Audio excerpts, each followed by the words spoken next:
नमस्कार साथियों, मेरे YouTube चैनल पर एक बार पुनः आप सभी का स्वागत है।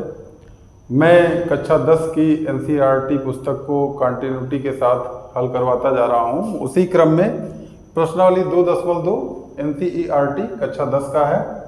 तो देखिए प्रश्न को देखते हैं। प्रश्न में कहा गया था कि निम्न द्विघात बहुपदों के शून्य ज्ञात कीजिए और शून्यकों तथा गुणांकों के बीच के संबंध की सत्यता की जांच कीजिए। तो देखिए इस प्रश्न को कैसे करेंगे।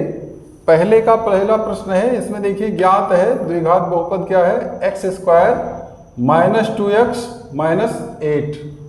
अब इसको करना क्या है, अब इसके शून्य ज्ञात करने के लिए हमें क्या करना होगा, इस पूरे बहुपद को शून्य के बराबर करना होगा। जैसा कि मैंने पिछले वीडियो में बता रखा है आप लोगों को, किसी बहुपद का शून्य क्या होता है, उसमें उपस्थित चर राशियों के वे सभी मान जिसके लिए संपूर्ण बहुपद का मान क्या हो जाता है, शून्य।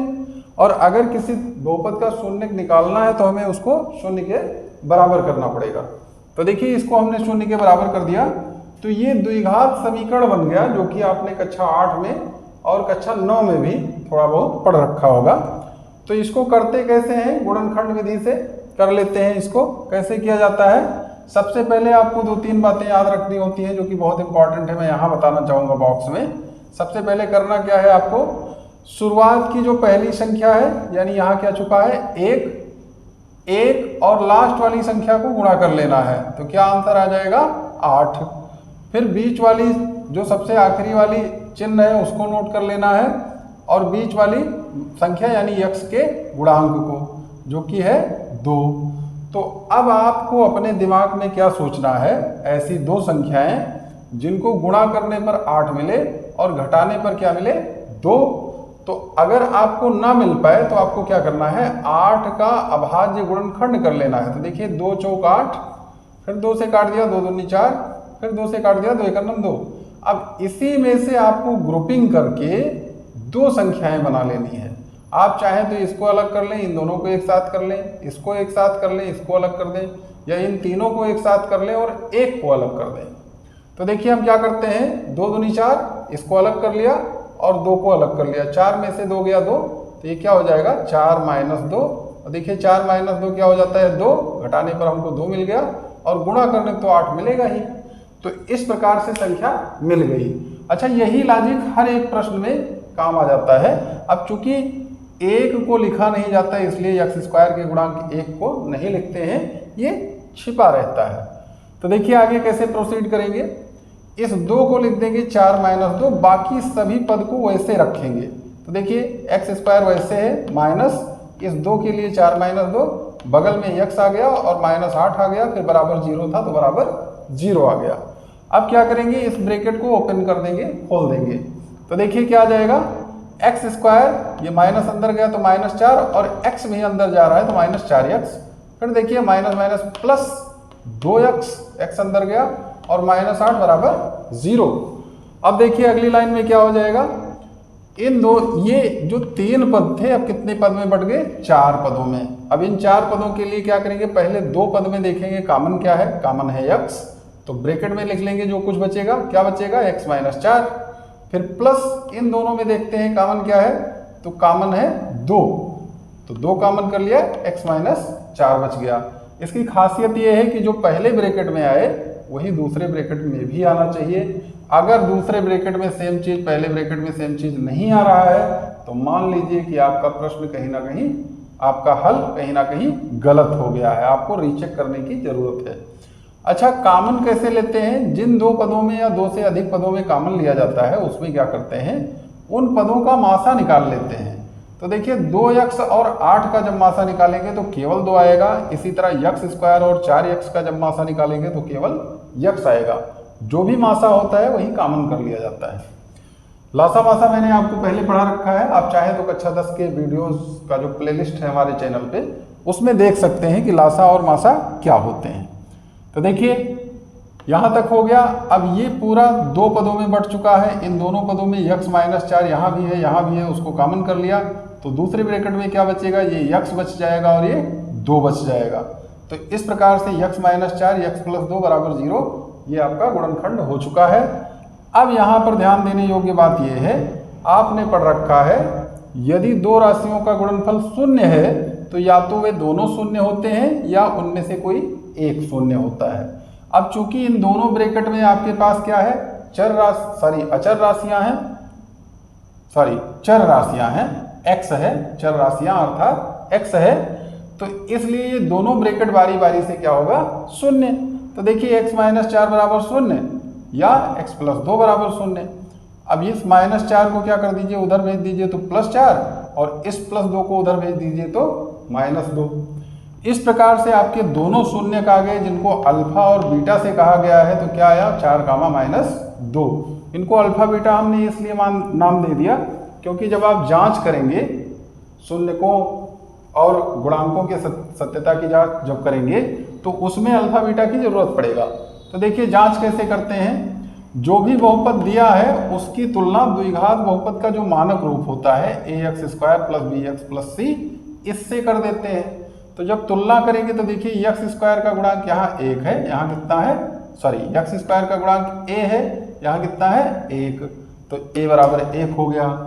इसी प्रकार यहाँ पर x का गुणांक क्या है, b, यहाँ पर x का गुणांक क्या है, -2, तो आंसर यहाँ b बराबर -2 हो गया। इसी प्रकार अचर पद अगर देखिए तो यहाँ c है और यहाँ क्या है, -8, तो -8 हो गया c का मान। अब चूंकि ये सूत्र आपको याद रखना होता है, शून्यकों का योग क्या होता है, अल्फा प्लस बीटा, और शून्यकों का गुणनफल क्या होता है, alpha dot beta. Alpha plus beta का मान होता है -b/a, अल्फा डॉट बीटा का मान होता है c/a, ये याद रखना होता है। अब इसको जब आप याद रखेंगे तो इसी में अल्फा बीटा और ABC जो भी है उसका मान रख करके चेक करेंगे कि दोनों तरफ अलग अलग हल करने पर बराबर आ रहा है कि नहीं। तो जब हम चेक करते हैं तो देखिए 4 + -2, अल्फा का मान 4 हो गया, देखिए 4 हो गया, और प्लस लगा दिया, बीटा का मान -2 इसलिए ब्रैकेट में लिखा है। फिर क्या, बराबर माइनस तो सूत्र में ही है और b का मान -2 इसलिए ब्रैकेट में लिखा, बटा a का मान 1। इसी प्रकार इधर रखेंगे तो 4 और बीटा का मान क्या हो गया, -2, अल्फा का मान 4, बीटा का मान -2। इसी प्रकार c का मान -8 और a का मान 1। अब जब हम हल करेंगे तो प्लस माइनस 4 में से 2 गया, बचेगा 2, और इधर देखिए माइनस प्लस 2, 2/1, 2/1 का मतलब 2 होता है। इसी प्रकार इधर देख लो, 4 दूनी 8, -8, और इधर भी क्या आ रहा है, -8। तो इस प्रकार से आप देखते हैं कि जो इस तरफ हल करने पर आ रहा है वही इस तरफ भी आ रहा है, जो इस तरफ हल करने पर आया वही इस तरफ भी आया, तो इसलिए आपका वेरीफाई हो गया, हेंस वेरीफाइड। इस प्रकार सत्यता की जांच हो गई। अब इसी प्रकार से आप दूसरा प्रश्न भी करेंगे और उसमें करना क्या है, आपको बस बहुपद का मान बदल दिया गया है। तो देखिए बहुपद क्या हो गया है उसको नोट कर लेते हैं, और उसके शून्य ज्ञात करने के लिए भाषा सारी यही रहेगी, इसलिए मैं प्रयास करूंगा कि बाकी चीज़ें ना मिटाऊं, समय आपका बचे और आगे हल करके बताया जाए कि क्या आने वाला है। तो देखिए क्या आएगा, ये सूत्र तो वही रहेगा, सब कुछ सूत्र सारा वही रहेगा। तुलना जब करेंगे तो अक्षर खाली बदल जाएगा, इसको भी मैं मिटा दे रहा हूँ, इसको भी मिटा दे रहा हूँ। अब देखिए कैसे करते हैं इतना काम, देखिए क्या करना है, सब कुछ उसी तरह, एकदम उसी तरह चलेगा। जो बहुपद है आपको लिखा गया है 4s² - 4s + 1, 4s² - 4s + 1, ये दिया गया है। अब कह रहा है, अब उसी तरह हम करेंगे तो क्या लिखेंगे, 4s² - 4s + 1 के शून्य ज्ञात करने के लिए आपको क्या करना है, इसको शून्य के बराबर कर देना है, +1 बराबर 0। अब मैंने क्या बताया था, इसको गुणा कर लो, तो देखिए 4 × 1 बराबर क्या आने वाला है, 4। यहाँ वाला चिन्ह नोट कर लो प्लस, और यहाँ वाली संख्या 4। इससे आपको ये पता चल रहा है कि ऐसी दो संख्या ढूंढिए कि गुणा करने पर 4 आए और जोड़ने पर भी 4 आए, और इसको तोड़ के लिख दीजिए। तो देखिए कैसे लिखेंगे, इसको 2 + 2 लिख देते हैं, 2 दूनी 4, और जोड़ने पर भी 4, और बगल वाला वैसे रहेगा, +1 बराबर 0। अब इस प्रकार से आ जाएगा 4s² - 2s, आप गुणा कर लेंगे इसके अंदर, तो 2s - 2s + 1 = 0। अब आगे देखिए, इसमें कॉमन कर लेंगे तो 2s कॉमन है, 2s - 1 -1 कॉमन कर लीजिए तो 2s - 1 बराबर 0। इस प्रकार से आ जाएगा 2s - 1 एक ब्रैकेट में और दूसरे में भी 2s - 1 बराबर 0। तो इस प्रकार आपका क्या आ जाएगा 2s - 1 बराबर 0 या 2s - 1 बराबर 0। तो यहाँ से आ जाएगा 2s बराबर 1 या 2s बराबर 1। तो s बराबर क्या आएगा 1/2 और यहाँ भी आ जाएगा s बराबर 1/2। तो इसलिए दोनों शून्यक आपको मिल गए, इसलिए दोनों शून्यक जिनको आप अल्फा कामा बीटा कह देते हैं बराबर क्या आ जाएगा 1/2 कामा 1/2। एक आंसर तो ये आ गया, एक आंसर आपका ये आ गया। अब इस प्रकार से क्या करना है आपको, आगे जांच के लिए भी उसी तरह करना है। तो क्या लिखेंगे, जांच में बहुपद 4s² - 4s + 1 की तुलना किससे करेंगे, a जहां x² था वहां s² कर देते हैं, as² + bs + c से करने पर। तो देखिए a बराबर कितना आ जाएगा 4 और b बराबर कितना आ जाएगा -4 और c बराबर कितना आ जाएगा +1। अब सूत्र यही रहने वाला है, इसमें आप अल्फा बीटा का मान रखिए। अल्फा और बीटा दोनों 1/2 1/2 हैं, तो 1/2 + 1/2 माइनस b का मान -4 बटा a का मान भी 4 है। इसी प्रकार से और देखिए अल्फा डॉट बीटा यानी कि 1/2 गुणे 1/2 बराबर c का मान 1 और a का मान 4। देखिए इनको जोड़ेंगे तो 2 हो जाएगा एलसीएम, ऊपर डायरेक्ट जुड़ जाएगा 1 + 1, यहाँ कितना आ जाएगा 4/4, ये हो जाएगा 2/2 और ये हो जाएगा 4/4। देखिए दोनों कट के दोनों तरफ क्या आ रहा है 1 बराबर 1। यहाँ देखिए तो 1/4 बराबर 1/4 आ रहा है। तो देखिए इधर हमने अलग तरीके से हल किया 1/4 आया, इधर अलग तरीके से हल किया 1/4। इसी प्रकार इधर अलग तरीके से हल किया 1 आया, इधर अलग तरीके से हल किया 1 आया और इस प्रकार से आपके सत्यता की जांच हो गई, हेंस वेरीफाइड लिख देंगे और आंसर आपका आ गया। अब आप चाहेंगे तो स्क्रीनशॉट ले लें। अगला प्रश्न भी इसी तरह होने वाला है। अब मैं मिटा देना चाहूँगा जो मुख्य चीज़ है, ये ध्यान रखना, ये दूसरा प्रश्न था आपका, पहले का दूसरा। अब देखिए दूसरे के बाद हम क्या करेंगे, तीसरा देखते हैं। पहले के बाद तीसरा प्रश्न जो कि क्या है उसको देख लेते हैं। तो देखिए क्या करेंगे, इसको मिटा देते हैं, जो मेन चीज़ है, जो भाषा लिखने वाला है उसको छोड़ देते हैं, क्योंकि भाषा तो सब में सेम ही रहने वाली है और आंसर आपका थोड़ा सा सॉल्यूशन बदल जाता है, संख्याएं बदल जाती हैं और सूत्र भी सबके लिए सेम ही रहेगा। तो क्या करना है आपको, ध्यान से देखिए, ये बदल देना है, इतना भाग बदल देना है, ए बी सी का मान बदल जाएगा, बाकी सब तो वही रहने वाला है। अब देखिए क्या करेंगे, तीसरे प्रश्न के लिए क्या लिखा है, 6x² - 3 - 7x, 6x² - 3 - 7x।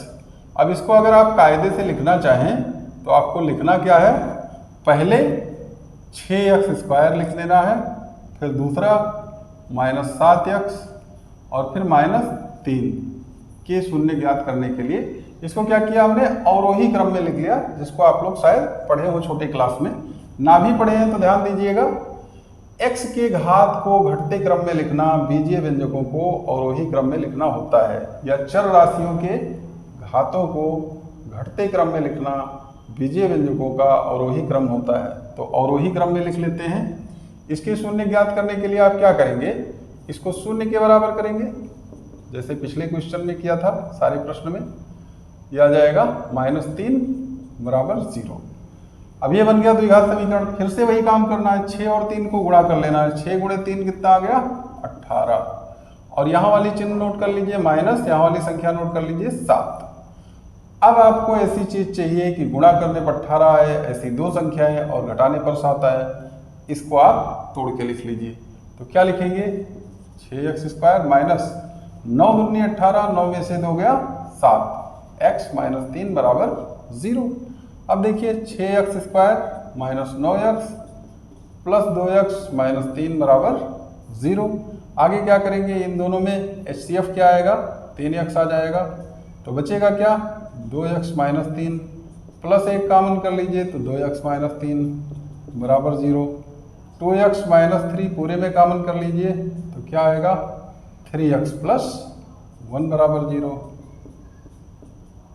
अब देखिए क्या करना है आपको, 2x माइनस 3 बराबर 0 एक बार हो जाएगा और दूसरी बार यहाँ 3x प्लस 1 बराबर 0। तो इस प्रकार आपका क्या आ जाएगा 2x माइनस 3 इक्वल टू 0 या 3x plus 1 equal to 0। Sorry तो वही लिख दिया। 2x बराबर कितना आ जाएगा 3 और यहाँ क्या आ जाएगा 3x बराबर माइनस 1। तो यहाँ से देखिए x बराबर आएगा 3/2 या x बराबर कितना आ जाएगा 1/3। इसलिए दोनों शून्य कौन कौन हो जाएंगे, दोनों शून्य जिनको आप कहते हैं अल्फा बीटा, वो कितना आ गया 3/2 कामा 1/3। अब जांच के लिए आप क्या करेंगे, जो बहुपद आपका दिया है उसको घटते क्रम में लिखने के बाद यानी कि अवरोही क्रम में लिखने पर 6x² माइनस 7x और माइनस 3 की तुलना किससे करेंगे, ax² plus bx plus c से करने पर a बराबर कितना आने वाला है 6, b बराबर कितना आएगा -7, c बराबर कितना आएगा -3। अब यहाँ मान रख दीजिए, चूंकि लिखा है फिर इसलिए लिख दीजिए। अल्फा बीटा का मान 3/2 और 1/3। 3/2 प्लस 1/3 बराबर माइनस b की वैल्यू कितनी है आपकी -7 है, -7 बटा a का मान कितना है 6। इसमें भी लिखिए और लिखिए, अल्फा का मान 3/2 गुणे बीटा का मान 1/3 बराबर c का मान -3, a का मान 6। अब देखिए c का मान -3, हाँ c का मान -3 और ये हो जाएगा -1/3। सॉरी यहाँ पे है आपका -1/3, जल्दबाजी करेंगे तो गड़बड़ हो जाएगा, -1/3 रहेगा, सुधार लेना है। तो अब देखिए यहाँ पर क्या लिखेंगे, यहाँ पे भी कर लेते हैं -1/3, सॉरी एक बार बिठा देते हैं, प्लस -1/3 और यहाँ भी क्या हो जाएगा माइनस का 1/3। और जब आप सॉल्व करेंगे इसको तो कितना आ जाएगा 3/2 प्लस माइनस 1/3 बराबर माइनस प्लस 7/6। अब देखिए ये यहाँ गुणा कर लेगा तो ये हो जाएगा 3 त्रिका 9 माइनस 2 एका 2 पूरे का बटा एलसीएम 6 बराबर 7/6। और दूसरा वाला भी हल कीजिए, ये तो डायरेक्ट गुणा है तो ये -3 से 3 कट गया, माइनस का 1/2 और इधर देखिए 3 एका 3 3 दूनी 6 कट गया, माइनस का 1/2। ये तो बराबर आ चुका है अलग अलग तरीके से हल करने पर। ये वाला देखिए ये भी बराबर आ रहा है 7/6 बराबर 7/6 और इस प्रकार से वेरीफाई हो गया, हेंस वेरीफाइड। तो ये तीसरा प्रश्न भी आपका हो गया, चाहे तो आप स्क्रीनशॉट ले लें अपने मोबाइल में।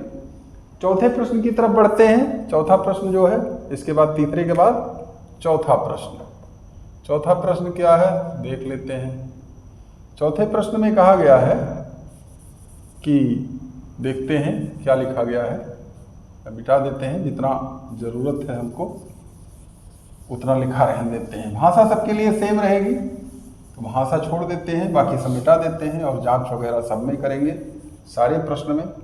और इस प्रकार से आपको सारा सलूशन देने का हम प्रयास करेंगे। पहले का सारा पार्ट हो जाए मेरा प्रयास है इसी एक वीडियो में। अगला वीडियो आएगा उसके क्वेश्चन 2 के लिए अगला वीडियो बना लेंगे, क्योंकि पहले प्रश्न के लिए ही काफ़ी लंबा हो जाएगा वीडियो। देखते हैं क्या आने वाला है।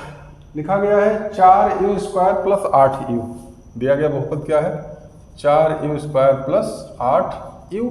अब ध्यान दीजिए अगर मैं +0 इसमें कह दूं तो कोई फर्क नहीं पड़ता है, लेकिन 0 कब कहूँगा अगले जांच में। तो देखिए अब आपको क्या करना है, दिया गया बहुपद ये है। अब आपको क्या करना है 4u² प्लस 8u के शून्य ज्ञात करने के लिए इस पूरे को शून्य के बराबर कर दीजिए। 4u² प्लस 8u बराबर 0। अब देखिए इसमें पूरे में कॉमन क्या है 4u, तो बचेगा क्या u प्लस 2 बराबर 0। अब यहाँ पर देखिए ये अचर राशि है तो शून्य होगा नहीं, तो शून्य कौन होगा u बराबर 0 या u प्लस 2 बराबर 0। अब इस प्रकार आप देखते हैं कि यहाँ से तो u बराबर 0 आ गया, यहाँ से क्या आएगा u बराबर -2। अब दोनों शून्यक निकल आए, इसलिए दोनों शून्यक बराबर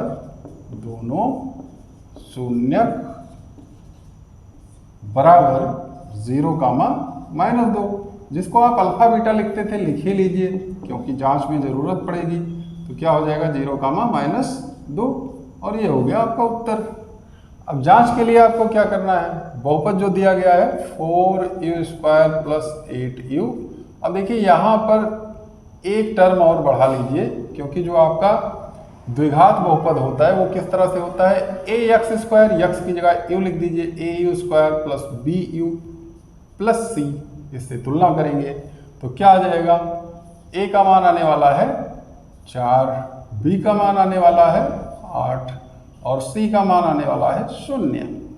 तो अब देखिए ये फार्मूला होता है, इसलिए क्या हो जाएगा, अल्फा का मान 0 प्लस बीटा का मान -2 बराबर माइनस b का मान 8 बटा a का मान 4।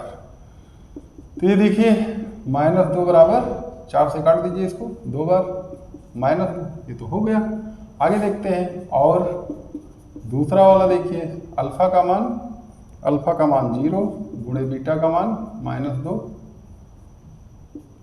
बराबर c का मान कितना है 0 बटे a का मान 4। देखिए 0 में किसी से गुणा करें तब भी 0 और 0 को किसी से भाग करें तब भी 0, तो ये भी बराबर आ गया अलग अलग तरीके से करने पर, ये भी बराबर आ गया अलग अलग तरीके से करने पर। इस प्रकार सत्यापित हो गया, हेंस वेरीफाइड। तो ये चौथा भाग हो गया। इसी प्रकार पांचवा भाग देखिए कैसे करेंगे, थोड़ा फास्ट करवाने का प्रयास कर रहा हूँ ताकि वीडियो बहुत लंबा ना जाने पाए। देखिए ये हो गया और ये मिटा दिया हमने, जितना हमको ज़रूरत है दोबारा लिखने का समय बचाएंगे और उसको नहीं मिटाएंगे। देखिए कैसे करेंगे, ये हो गया। अब देखिए इसमें क्या करेंगे, जो कुछ आपको ज्ञात है वो चीज़ नोट कर लेते हैं एक बार, ठीक है। तो देखिए क्या ज्ञात है आपको, t² - 15। आपकी बार बहुपद का नाम क्या है, t² - 15। देखिए अब t² - 15 के शून्य ज्ञात करने के लिए क्या करेंगे, आप यहाँ लिखा रहने दीजिए भाषा, करने के लिए क्या करेंगे, इसको शून्य के बराबर करेंगे, t² - 15 बराबर 0। अब देखिए बीच वाला पद गायब है इसमें, तो गुणनखंड करना और आसान हो गया। t² 15 को उधर भेज दीजिए, प्लस 15 माइनस से प्लस हो गया, तो t बराबर प्लस माइनस √15। इसलिए दोनों शून्यक क्या आ गए, दोनों शून्यक अल्फा कामा बीटा बराबर एक प्लस का √15 कामा एक माइनस का √15, और ये हो गया आपका उत्तर। आगे बढ़ते हैं, जब तुलना करेंगे तो क्या करेंगे, तुलना करते बार बहुपद जो हमारा है t² प्लस 0t लिख देते हैं इसको, और माइनस का 15। ध्यान रखिए 3 पद होते हैं द्विघात बहुपद में, क्या क्या होता है आप जानते हैं, ax², यहाँ t है तो t कर देते हैं, प्लस b t और प्लस c। इन तीनों को देखते हैं, जो भी गायब हो उसकी जगह पे 0 से उस अक्षर को गुणा कर देते हैं जो अक्षर गायब रहता है। जैसे यहाँ पर बीच वाला पद गायब था तो हमने क्या कर दिया, 0 × t। अब तुलना करेंगे तो आसानी होगी, a बराबर कितना मिल जाएगा 1, b बराबर कितना मिलेगा 0 और c बराबर कितना मिलेगा -15। अब देखिए क्या करेंगे, जांच करते वक्त इसी में मान रखेंगे, अल्फा का मान √15, बीटा का मान -√15, माइनस b का मान 0, a का मान 1। और देखिए इसमें क्या होगा, अल्फा का मान कितना है √15 गुणे बीटा का मान क्या है -√15 बराबर c बटा a, -15 बटा a का मान 1। देखिए यहाँ पर क्या होगा, प्लस माइनस माइनस हो जाएगा, √15 माइनस √15 और 0/1 तो 0 होता है। ये देखिए ये भी कट के क्या हो जाएगा, 0 बराबर 0, एक तरफ तो बराबर आ गया एक। और दूसरा वाला देख लीजिए क्या आने वाला है, plus minus minus minus √√, same चीज है, गुणा करके खत्म हो जाएगा तो क्या बनेगा 15, और इधर -15/1 मतलब 15। तो इस प्रकार ये भी सत्यापित हो चुका है। ध्यान रखिएगा, अगर इस तरह कहीं मिले √a गुणे √a तो बराबर क्या आ जाता है a, जहां a ग्रेटर देन 0 होना चाहिए। ठीक है, ये नियम कक्षा 9 में है, इसको ध्यान रखेंगे आप लोग। तो इस प्रकार से आपका 5वां प्रश्न भी हो गया। अब चलेंगे 6वें प्रश्न की ओर, जिससे आपका सारा का सारा हल हो जाए। 6वां प्रश्न क्या है, 3x² - x - 4। 3x² - x - 4 है, उसको भी हल करेंगे। पहले उतने चीज को मिटा दें जिसकी जरूरत हमें नहीं पड़ने वाली है। अगले प्रश्न में बार बार से यही करता आया हूँ ताकि थोड़ा सा समय बच सके, जितना भी बचा सकते हैं। तो देखिए कितना हो जाएगा आपका, ये सब तो लिखा ही रहेगा, हर प्रश्न के लिए एक ही भाषा कॉमन है। द्विघात बहुपद क्या है, ये लिखा गया है 3x² - x - 4। 3x² - x - 4। देखिए इसके लिए अब क्या करेंगे, 3x² - x - 4 के शून्य ज्ञात करने के लिए इस पूरे चीज को 0 के बराबर करेंगे आप। अब फिर से ये पिछला क्वेश्चन बन गया, इसको गुणा करो तो कितना आ जाएगा, 3 × 4 = 12। और यहाँ का चिन्ह नोट करो माइनस, यहाँ की संख्या नोट करो 1। गुणा करने 12 घटाने पर 1, ये तो यही मिल रहा है। तो क्या हो जाएगा 3x², इस 1 को क्या लिखेंगे 4 - 3, 4 × 12, 4 में से 3 गया 1, x - 4 = 0। तो ये देखिए 3x² - 4x + 3x - 4 = 0। तो ये कितना आने वाला है 3x, इन दोनों में कॉमन क्या है x, तो 3x - 4, इन दोनों में कॉमन क्या है +1, तो 3x - 4 = 0। यहाँ देखिए 3x - 4 कॉमन हो गया, तो अगले ब्रैकेट में क्या बचेगा x + 1 = 0। यहाँ से देखिए 3x = 4 आ गया, यहाँ से देखिए x = -1 आ गया। इसको अलग 0 किया, इसको अलग थोड़ा डायरेक्ट कर दिया आपकी बार। तो देखिए यहाँ से क्या आ जाएगा x = 4/3, यहाँ से क्या आ जाएगा x = -1। इसलिए दोनों शून्य आपको मिल चुके हैं, दोनों शून्य बराबर कितने आए हैं, दोनों शून्यकों को आप अल्फा कामा बीटा लिखते हैं, बराबर 4/3 कामा -1। और इस प्रकार से एक आंसर आपका आ गया है। अब जब आप जांच करेंगे फिर से वही भाषा रहेगी, बहुपद 3x² - x - 4 की तुलना ax² + bx + c से करने पर देखिए a बराबर आ जाएगा 3, b बराबर -1 और c बराबर -4।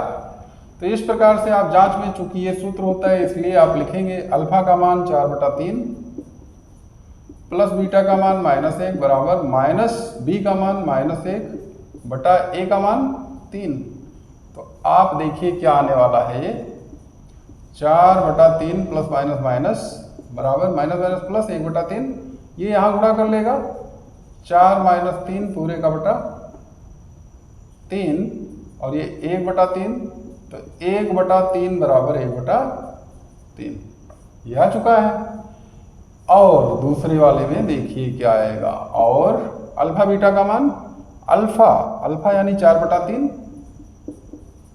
यहाँ बराबर हटा देते हैं, गुणे -1 बराबर c का मान कितना है -4 बटा a का मान 3। तो देखिए गुणा करने पर -4/3 बराबर -4/3, ये भी बराबर आ चुका है। इस प्रकार सत्यापित हो गया, हेंस वेरीफाइड, इस प्रकार सत्यापित हो गया। तो इस प्रकार आप देख रहे हैं कि प्रश्नावली 2.2 का प्रश्न 1, इसके जितने भी भाग थे मैंने सारा हल कर दिया है। इसी प्रकार प्रश्न संख्या 2 है जो कि इससे बहुत आसान है, इससे बहुत ही आसान है। उसके लिए मैं एक छोटा सा वीडियो बना दूंगा जो कि हमें लगता है 5 या 10 मिनट के अंदर सारे प्रश्न हो जाएंगे। उसके जो भी जितने भी पार्ट हैं, शायद 5 या 6 पार्ट हैं, तो इसको आप नोट कर लीजिए और प्रयास कीजिए कि ये अपने यार दोस्तों के पास शेयर करते रहिए ताकि सब्सक्रिप्शन बढ़ता रहे। वीडियो देखने के लिए धन्यवाद। मिलेंगे अगले वीडियो में।